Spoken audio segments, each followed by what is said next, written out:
We are grateful for your time. And just to start, with the opportunity for people to hear from the best leader I know, what qualities do you most look for in a leader? And what qualities do you most value? When I was a child, growing up under my strict father and at a Naval Academy, we were taught that telling the truth was the most important. Because at the Naval Academy, they used to teach us that your subordinates won't trust you if they know you lie or mistake the truth.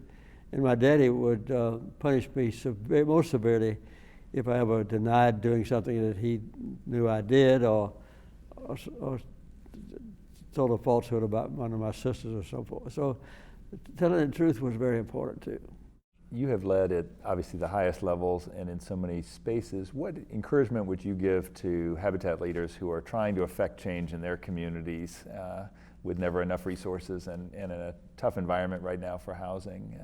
Any advice you would give them? Well, one of the best advices I ever got was from my high school teacher, Miss Julia Coleman, who told me you must accommodate changing times, which all of us have to do, but cling to principles that never change.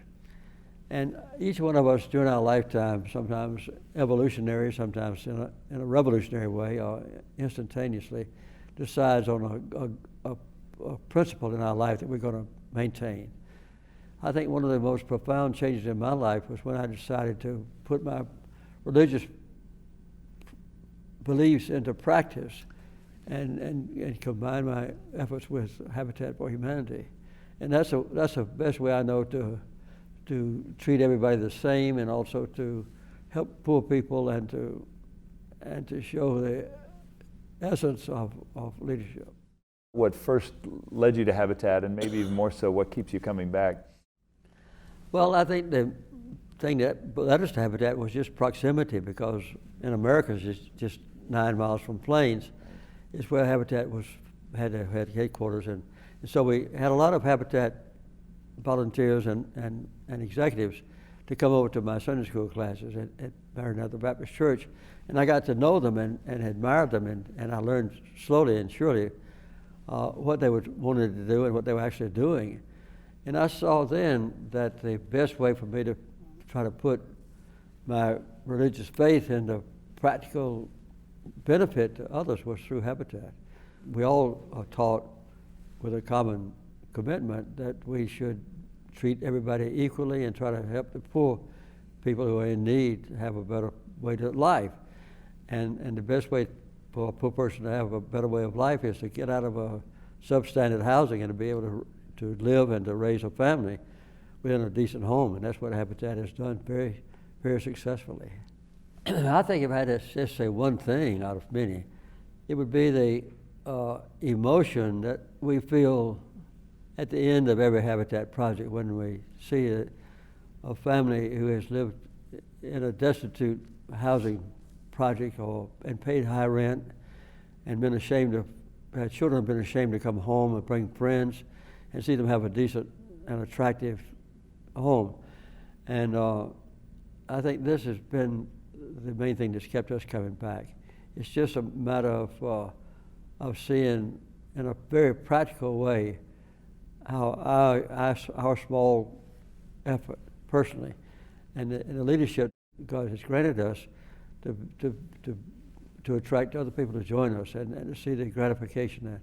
I've never been to a Habitat project yet where when I came home afterwards, I didn't feel that I got a lot more out of it than I put into it.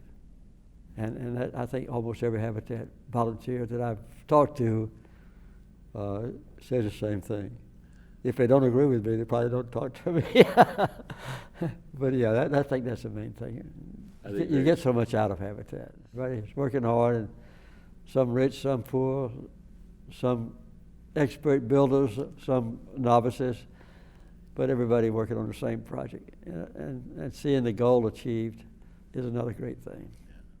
So I think that that has been a very gratifying thing for me to see how so many people around the world now benefit from the dedication of, I guess, millions of of Habitat volunteers who put in money and who put in time and effort and dreams and hopes and so forth and prayers to make Habitat a success. And that cumulative wave of beneficent feeling appeals to individuals and to the collective group that are involved in it. Thank you so much for the inspiration you are to me personally, to the Habitat family, and to the world, and so desperately in need of role models. But thank you for your continued service. Well, Jonathan, I think you're an inspiration to me too, and I might say all of the affiliates and the leaders around the world, including the United States, of course, are also a great inspiration to me. Amen. Thank you. Thank you, President Carter.